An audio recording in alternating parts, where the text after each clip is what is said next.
মৰমৰ ভিউৱাৰ্ছসকল, আজি মই আপোনালোকলৈ লৈ আহিছোঁ তিতা ফুলৰ এটা খুবেই টেষ্টি ৰেচিপি।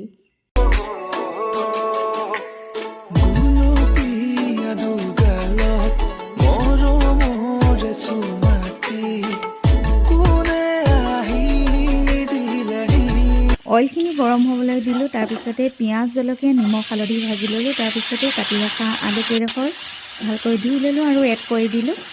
এতিয়া 3 মিনিটমান ঢাকোনেৰে ঢাকি ৰাখি দিলোঁ, শ্ল' কুক হ'বলৈ দিলোঁ।